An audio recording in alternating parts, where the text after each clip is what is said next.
Doutor Ayrton, eu vou contar para vocês, ele está na Espanha, então ele está tendo assim a gentileza, né, com 4 ou 5 horas aí à frente, né, do nosso horário, então lá já são quase 11 horas da noite. Então, muito obrigada, seja muito bem-vindo, doutor Ayrton, a palavra é sua, então. Deixo com o senhor. Bom, muito obrigado, Lilian. Obrigado pelas palavras elogiosas. Eu estou, na verdade, 5 horas na frente. Agradeço muito a Débora pelo convite também, por toda esse envolvimento para que esse evento pudesse acontecer. A ti, Lilian, ao Arthur também, com quem a gente tem interagido muito, e especialmente as pessoas que hoje estão aqui com a gente. Eu não só o saúdo, como também o cumprimento e elogio. Num dia de semana, 6h30 da tarde, depois de um dia de trabalho, realmente é uma vontade muito grande de conhecer alguma coisa e eu espero, e tenho certeza, vou corresponder à expectativa de vocês.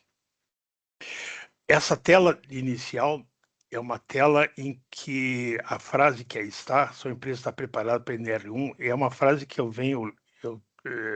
leio com muita frequência em muitas postagens no LinkedIn, em diversos lugares, e ela me parece uma frase, no momento em que ela é enunciada, uma frase como se fosse quase uma ameaça, não é? E coloca, na verdade, a NR1 como um monstro que aí aparece. E eu vou mostrar para vocês como que, e aí não vamos dourar pílula nenhuma, como que realmente as questões são complexas, mas elas trazem para a gente muitos benefícios, e esses que eu vou apontar. A questão que se coloca, aquela frase ameaçadora, digamos, implica numa resposta que é: o que é estar preparada para NR1? Eu, ouvindo os comentários, tanto da Débora, comentários como da Lilian, que as questões envolvem o RH, eu vou me permitir, neste momento, trazer uma visão mais abrangente do que significa a NR1, que sim, ela realmente tem importância para o RH, mas no meu entendimento ela transcende o RH.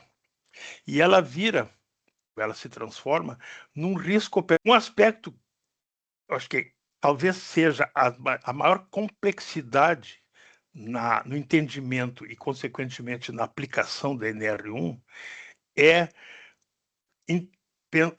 cogitar que o que era relevante, o que era o que existia, e eu acho que essa frase sintetiza exatamente talvez todo o conjunto do que a gente vai ver na sequência.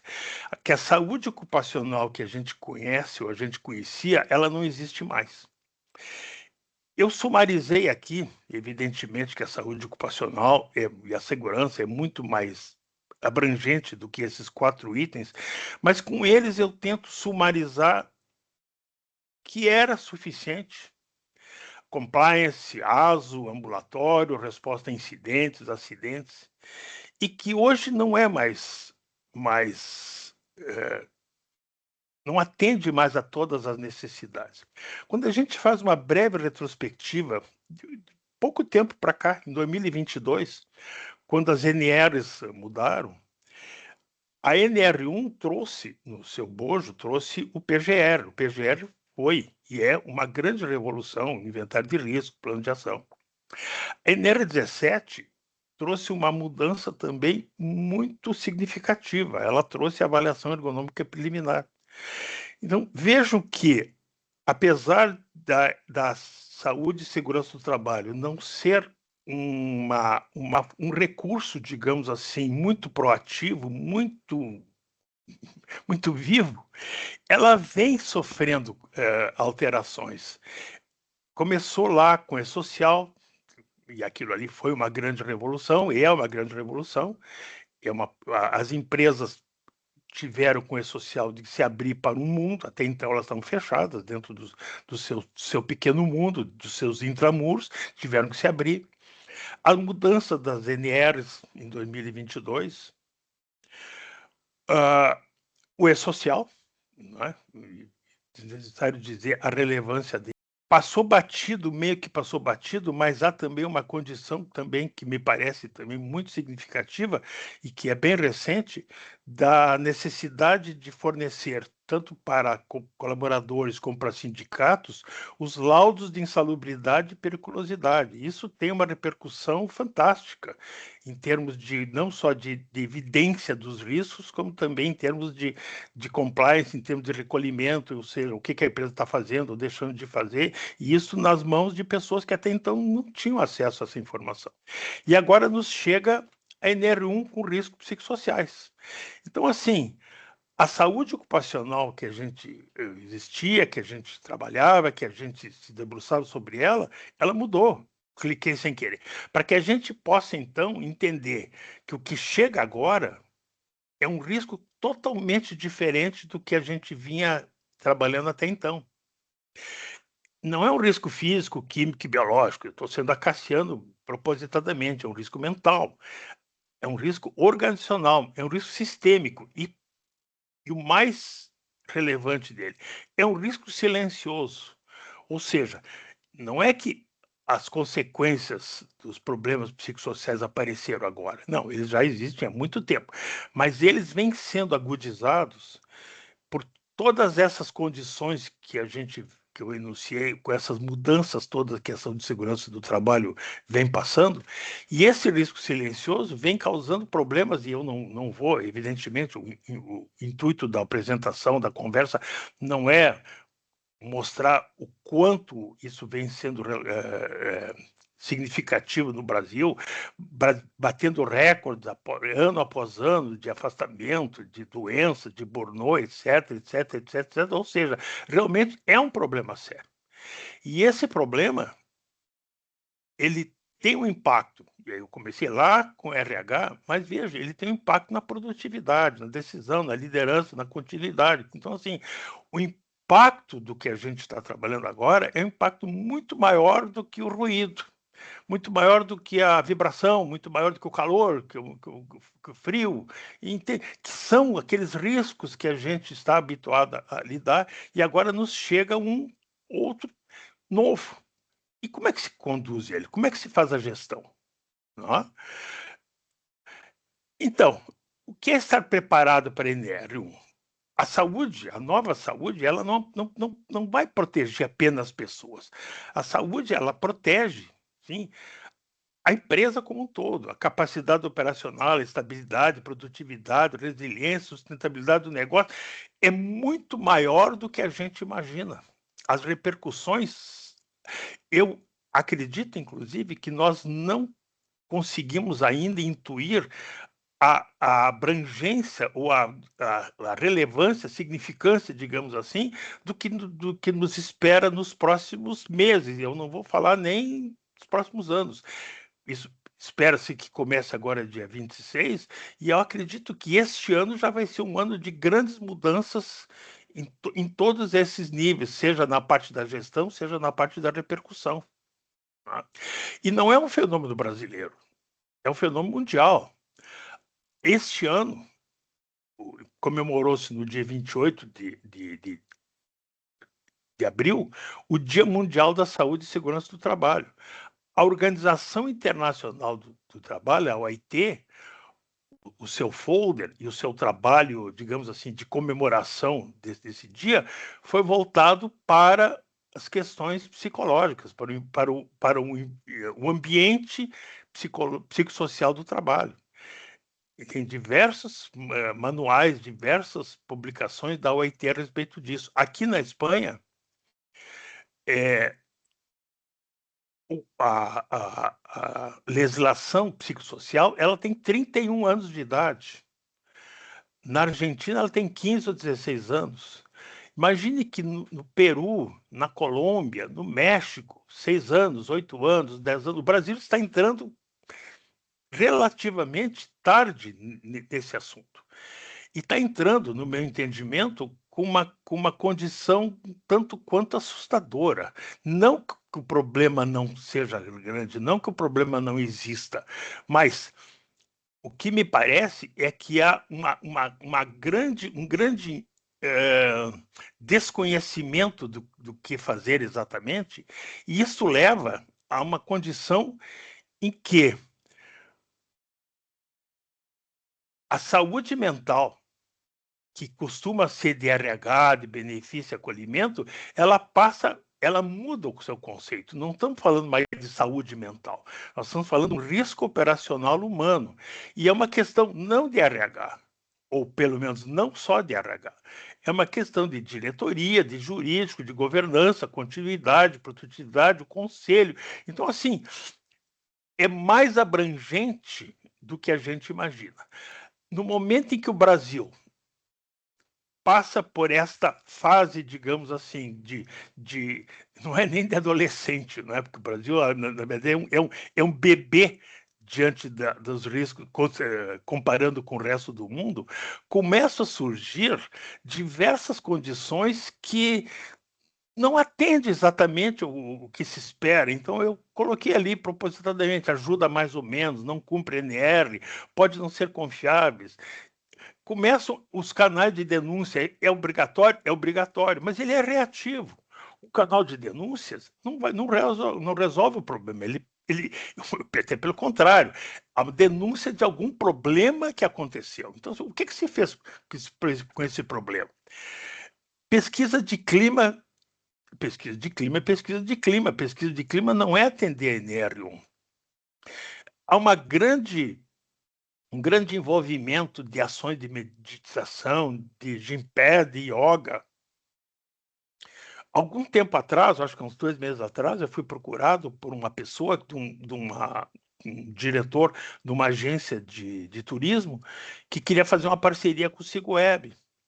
E eu não entendia muito bem o que era, e conversamos, e ele me disse, então, que ele queria entrar, essas as palavras dele, queria entrar no clima, ou não sei exatamente a palavra que ele utilizou, da NR1. E eu perguntei, como entrar no clima da NR1? Como? Ele disse, não, como a minha agência de turismo, eu quero oferecer para executivos estressados viagens para o mundo com valores diferenciados, onde eles vão ter hotéis a preços subsidiados, para que eles possam relaxar e assim atender a NR1. Ou seja, tudo é NR1. NR1 agora virou, não sei se foi a Débora ou a Lília que comentou mais cedo lá, virou a bola da vez. Então, assim, o janeiro branco. Por que o janeiro? Porque o janeiro é o mês da saúde mental. Palestras motivacionais, juntar pessoas, fazer brincar de roda, brinquedinho, palestrinha, não é atender NR1. Questionário sem validação é surpreendente. Eu já nem me surpreendo mais a quantidade de questionários que apareceram. Existem vários no Brasil. Eu, particularmente, me debrucei sobre 13 e escolhi um, o COPSOC, por razões que eu até vou expor mais adiante. Mas tem pessoas que criam o seu próprio questionário e fazem uma mistura e pegam um dado. Então, tem questionário com mais variados nomes. PGR de prateleira. PGR vendido, modelo de PGR. Eu ouso dizer que o Brasil ainda não entendeu e não sabe exatamente o que é o PGR. Eu prometo, no final, o último slide, eu vou mostrar o que é o PGR. Como é que ele se compõe, o que entra realmente no PGR. Vícios de gestão. A gente vê muita avaliação, mas lembrem-se, a NR1, que nos trouxe os riscos psicossociais, ela é muito clara. Os riscos psicossociais fazem parte do PGR, mais exatamente do inventário de riscos e, consequentemente, planos de ação para mitigar eventuais riscos detectados. Ora, o inventário de riscos, e isso está muito claro também lá na NR1, ele tem 12 ou 13 itens que devem compor, como fontes geradoras, medidas de controle, severidade e probabilidade. Eu sei que o grupo talvez não seja um grupo muito técnico, talvez essas questões fiquem um pouco herméticas, mas um ruído se sabe a fonte geradora. Está lá, o gerador está lá naquele canto da empresa fazendo barulho, a vibração se sabe, o calor se sabe, a frio. Mas qual é a fonte geradora de um risco psicossocial?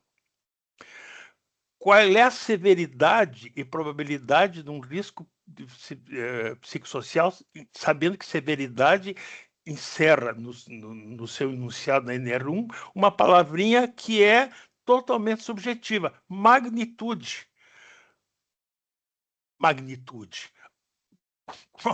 Como se mede uma magnitude de uma pessoa que está submetida a um risco psicossocial? Enfim, mas tem critérios para isso, e a gente desenvolveu critérios para isso, e a gente consegue critérios estatísticos para isso aí. Uma outra questão também que eu não vejo, isso também é uma questão que eu acho que vai dar algum tipo de ruído, que é a questão de terceiros nas avaliações. A NR1 é muito clara, inclusive ela tem um item que ela diz assim, diversos itens em que ela aborda as relações contratante-contratada. A contratante, ela é responsável pelos riscos que eventualmente a contratada venha a estar exposta no seu ambiente de trabalho. Riscos, e quando fala-se riscos, são todos os riscos. Ayrton, psicossocial? Sim, psicossocial também. Qual a empresa que faz a avaliação dos seus colaboradores e faz também dos seus terceiros? Não vejo isso com muita frequência. Planos de ação que não atacam a causa raiz. Dinâmica de grupo. Dinâmica de grupo não é plano de ação. E quase encerrando, já fiz a minha avaliação, já tenho aqui meu documento, está aqui pronto para fiscalização, mas não é estático, é dinâmico. Se eu tenho um plano de ação, esse plano de ação eu tenho que ter um responsável, eu tenho que ter uma data para a sua conclusão, eu tenho que mostrar uma melhoria a partir dele, e eu tenho isso. E o final aí, que eu deixei propositadamente, que eu achei muito, muito engraçado, e veio mais ou menos na esteira daquela pessoa que me procurou da agência de turismo, cortisol na saliva como medidor de estresse e detecção de burnout. Então, assim, a criatividade do brasileiro é impressionante. E isso tudo gera, no meu entendimento, uma certa insegurança nas pessoas que estão olhando. Mas até quanto isso aí realmente cumpre? Até quanto isso é confiável? Até quanto eu posso aderir a isso e vou ter algum benefício futuro? Não é? Para não dizer que a gente não diz o que precisa, isto é o necessário para a conformidade legal. É um diagnóstico científico do ambiente, e vejo, é do ambiente, não é das pessoas. Nós utilizamos uma metodologia COPSOC. Essa metodologia COPSOC é resultado de... Eu estudei profundamente pelo menos 3 metodologias, uma brasileira chamada ProArt, uma inglesa chamada HSEIT e o COPSOC. Optei pelo COPSOC por diversas razões. Primeiro, porque ela é a mais extensivamente utilizada no mundo. A ProArt é brasileira, não tem, digamos assim, muita relevância, não por ser brasileira, mas ela não tem muita relevância, ela não tem muitas validações. A HSIT é muito curiosa a história da HSIT, porque ela é uma metodologia inglesa que atende uma legislação inglesa e que saiu fora dos limites da ilha e tem pouca penetração no mundo. O Brasil é um dos poucos países onde ela ainda tem alguma relevância. Em outros países ela não tem muita relevância. Mas continuando então, o diagnóstico científico, mapeamento de fatores de risco, com nível de severidade e probabilidade com critério estatístico, eu estou apenas aí sintetizando todas aquelas informações de fontes geradoras, de medidas de controle, enfim, que são necessárias para o inventário do PGR. Os planos de ação e, finalmente, o resultado do que foi feito. Ou seja, mexi no trabalho, fiz alguma intervenção, isso deu resultado, não deu resultado. Isso é o que a gente precisa. E aí, a pergunta que aparece na imensa maioria das postagens da publicação, no meu entendimento, é uma pergunta que não está completa. A pergunta deveria ser essa: se realmente a empresa quer entender a NR1 para ter vantagem operacional. Por quê? Se a empresa não quer, se a empresa não quer aderir, se a empresa entende que é apenas um mero cumprimento legal, um mero ação cartorial que ela vai fazer, se ela não vai se debruçar em profundidade, se ela não vai realmente fazer todo um trabalho como é necessário, nada vai para frente. E o que eu quero apresentar agora para vocês é como que nós atuamos, como que nós resolvemos essa situação para empresas que desejam a modernidade e realmente desejam estar preparadas para a NR1. A receita está lá na própria NR1, quando ela aborda lá o PGR. A documentação do PGR, os entregáveis essenciais, são basicamente dois: o inventário de riscos, que é o resultado das avaliações, e o plano de ação, que é o resultado das mitigações. Essas duas palavrinhas, elas encaminham a solução, como eu vou apresentar para vocês, e é uma solução testada, aprovada. Eu lidero um grupo, hoje nós estamos, acho que, com 3 ou 4 pessoas fazendo as avaliações para os nossos clientes. Aprendemos muito nesses 3 ou 4 meses que a gente está fazendo. E eu asseguro para vocês, realmente, o projeto que a gente está apresentando é um projeto de uma boa solução.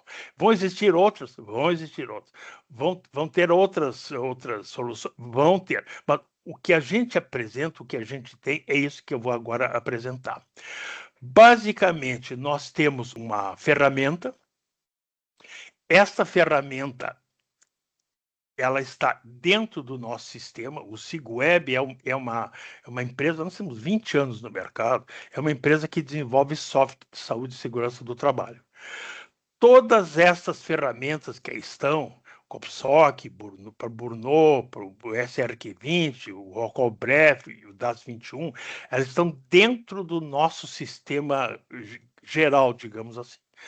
Mas por uma questão de mercado, nós criamos um módulo à parte, porque o Brasil não utiliza extensivamente o SigWeb.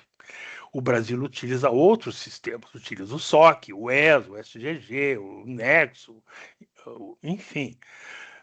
Soluções, inclusive, dos sistemas de folha, do TOTOS, do Sênior, que tem também soluções de SST. A imensa maioria desses sistemas ou não tem solução nenhuma, especialmente os sistemas de folha que não têm solução nenhuma, ou os sistemas especialistas têm as suas soluções que talvez não sejam tão otimizadas como as nossas. Muito bem. Diante disso, nós desenvolvemos um módulo. Esse módulo é utilizado como complementar eventuais lacunas daquele que a empresa utiliza, e ele não conflitua com rigorosamente nada. Ele não interage, ele não precisa ser instalado, ele é uma aplicação totalmente web, e com isso, nós temos, então, nós fornecemos as soluções tanto do lado do nosso sistema, como também através do módulo para empresas que não têm a sua solução otimizada naquilo que utilizam.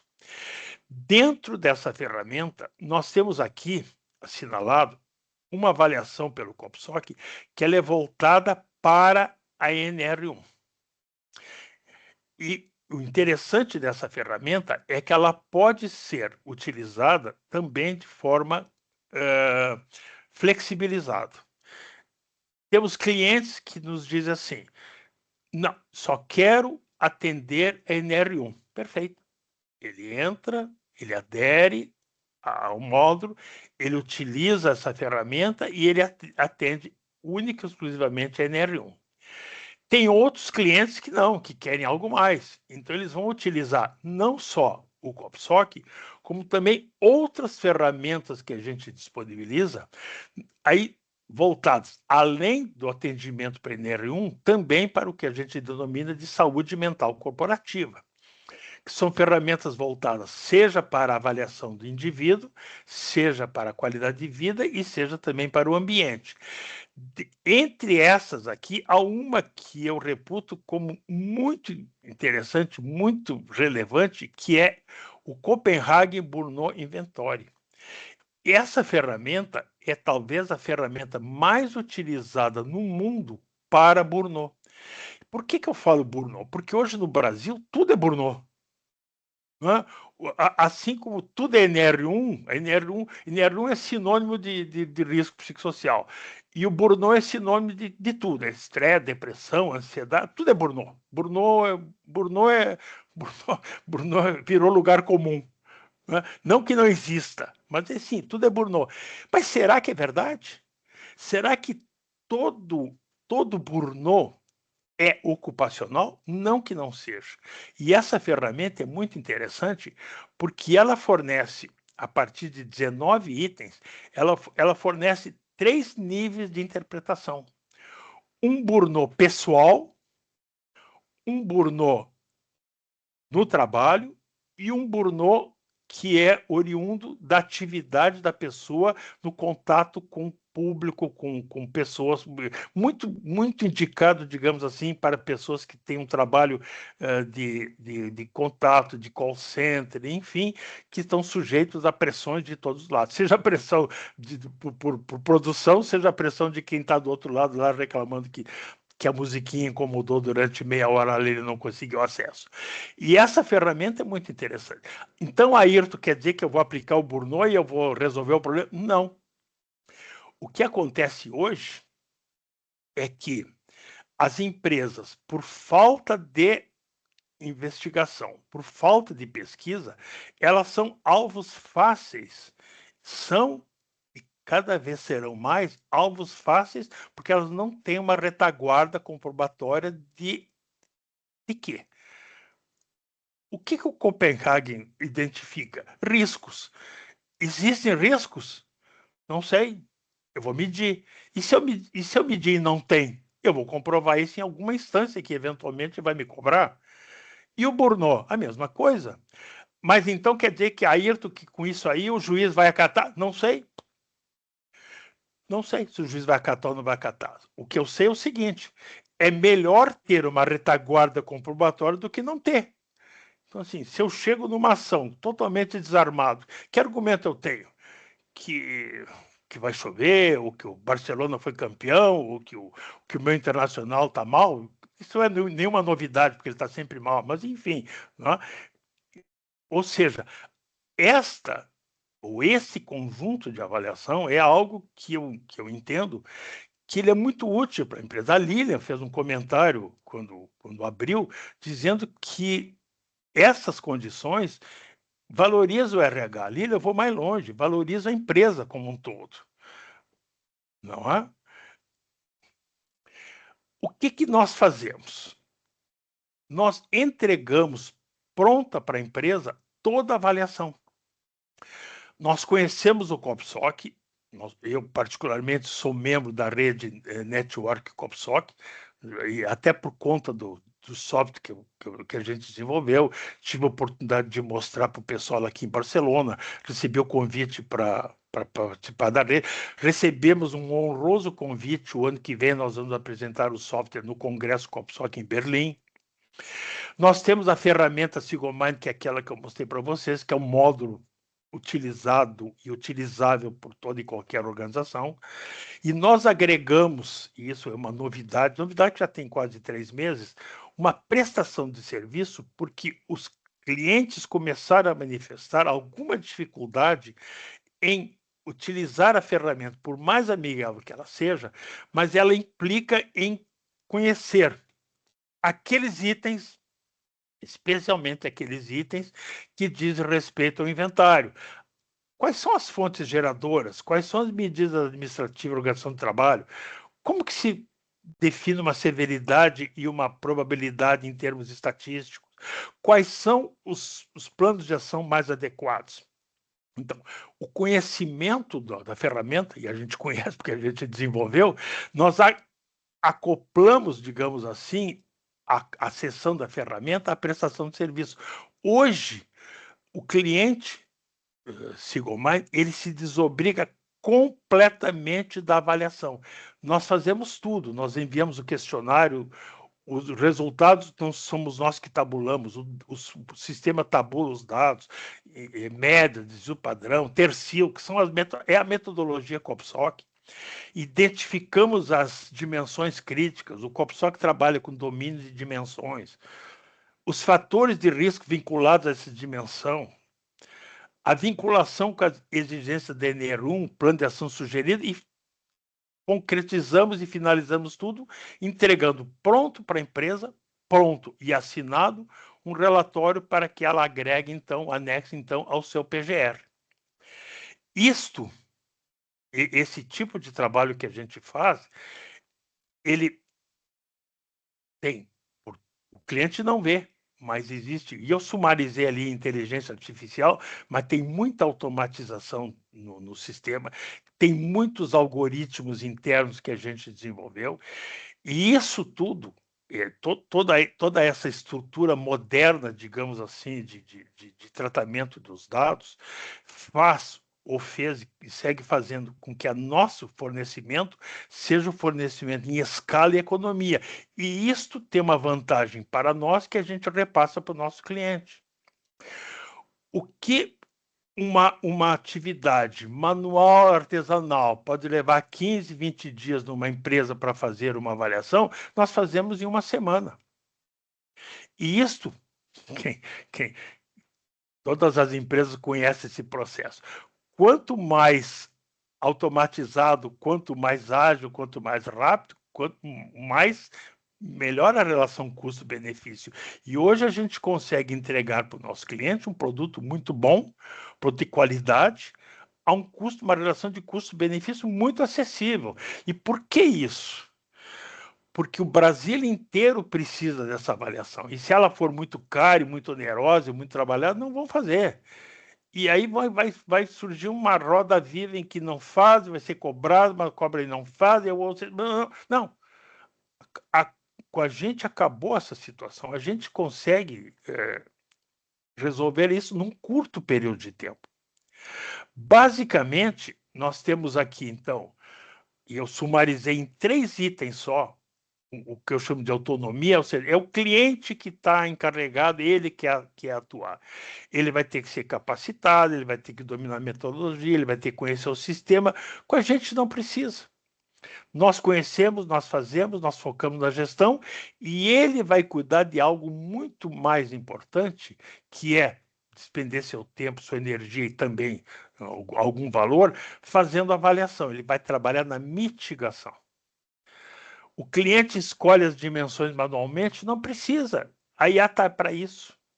A IA trabalha para a gente, os algoritmos que a gente criou trabalham para a gente.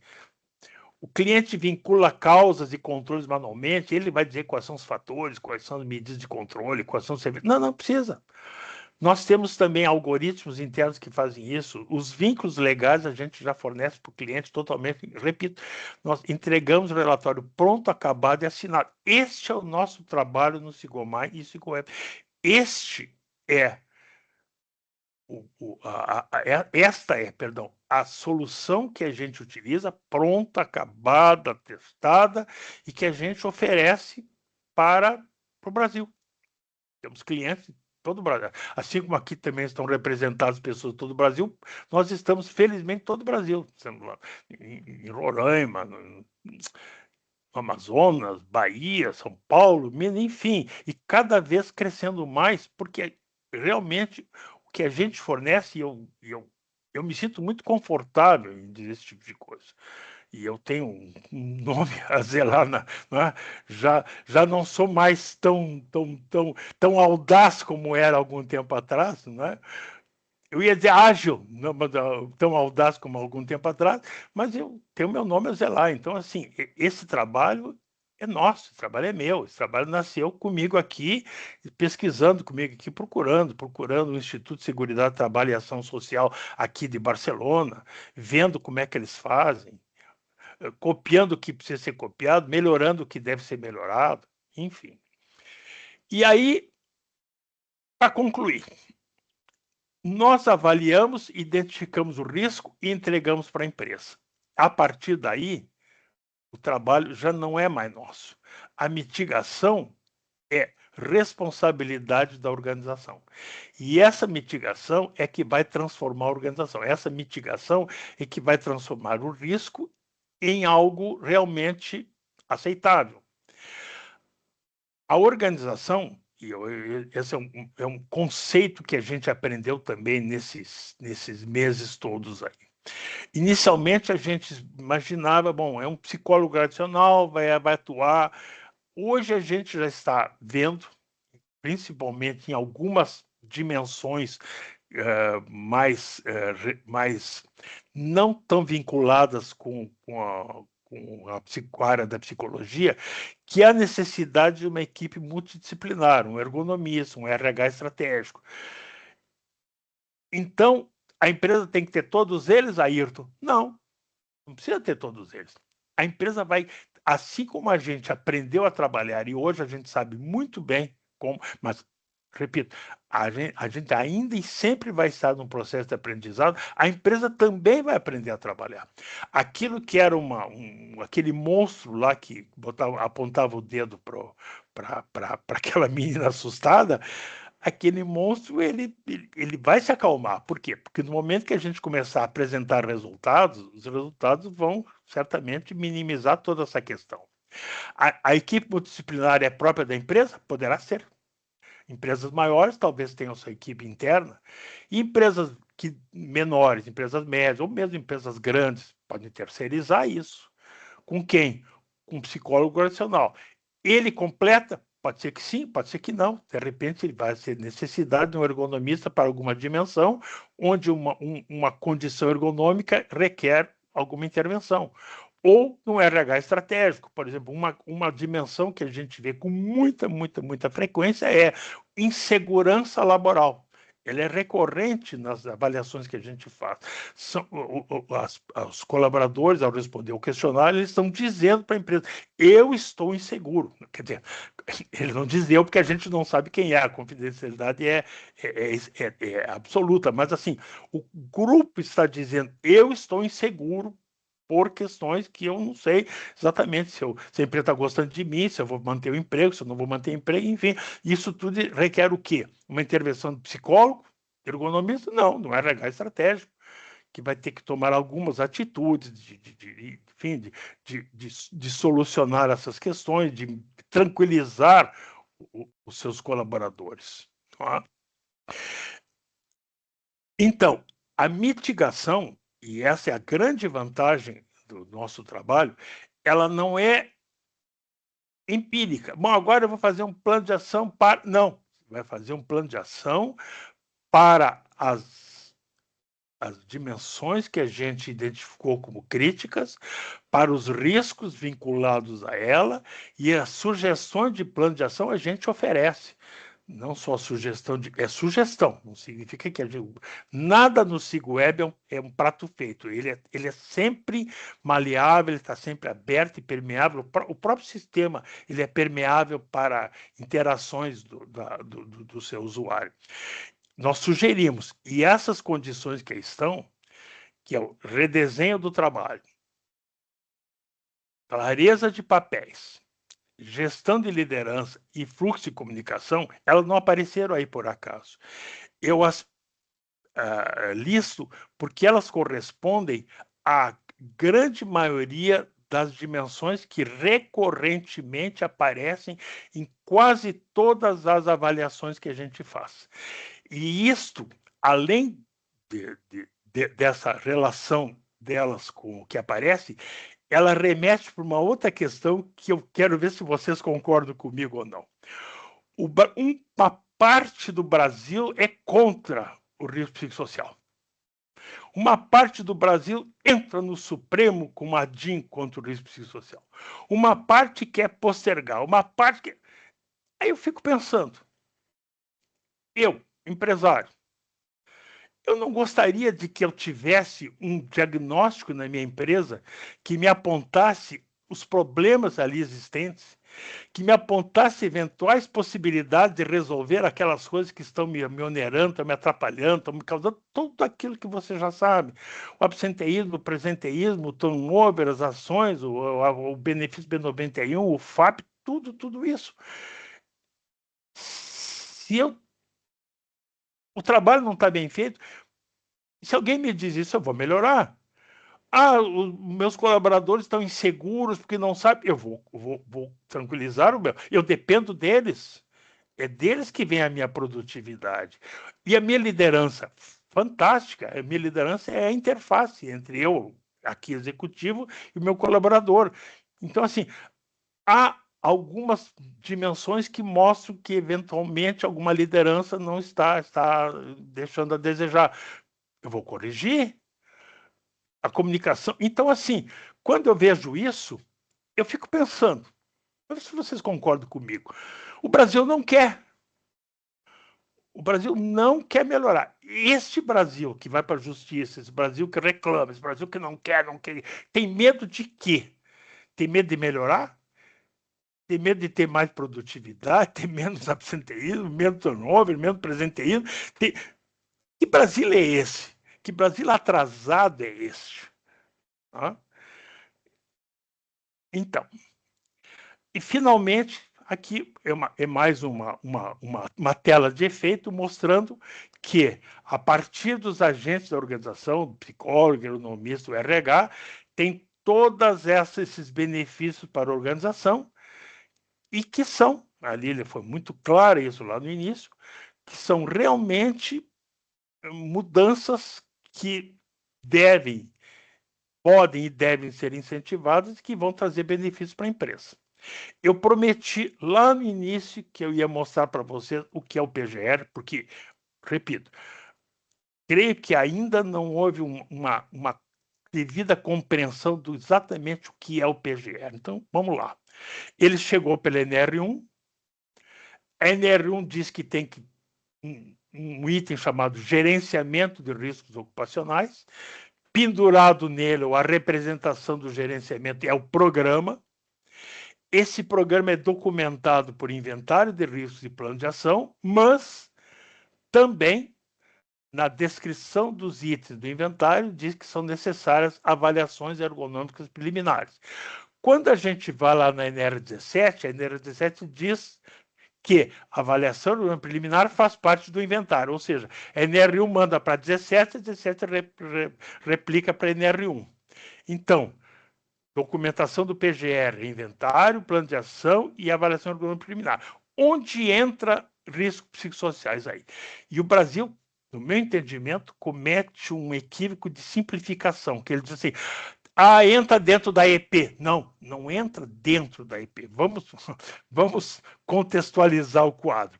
A EP, pela NR17, ela é constituída por 5 itens que têm que ser avaliados.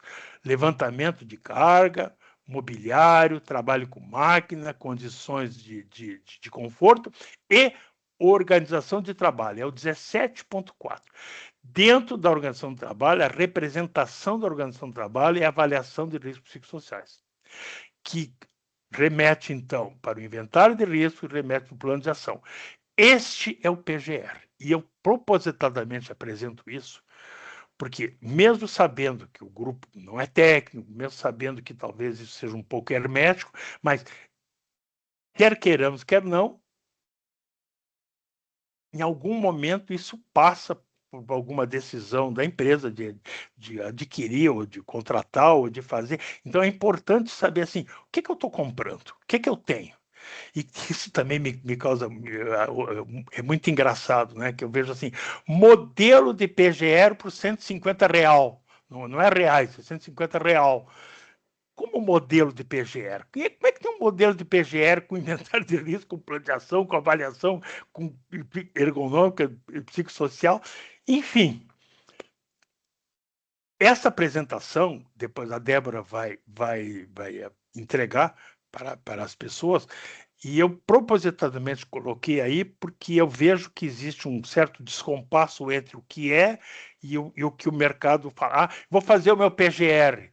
Bom, fazer o seu PGR significa, então, que você vai fazer tudo isso? Não, só o risco. Não, então, para mim, então não é o PGR. Não importa o nome que você está dando, não é o seu PGR. E, para encerrar, quando o monstro da NR1 chegar perto, você pode dizer, sim, eu estou preparado. Por quê? Porque você já sabe o que precisa fazer, já sabe que tem solução para isso, e já sabe que esse seu preparo não vai lhe causar problema maior. E aí, uma brincadeira que eu fiz, espero que você me perdoe, mas eu não resisti. A Lília disse assim, não mostra, doutor, não mostra. Eu disse, Lília, eu sou teimoso, eu vou mostrar. Então, eu pedi para o chat GPT me fazer igual ao George Clooney, e ele me fez. Então, este sou eu como eu gostaria de ser. Entende?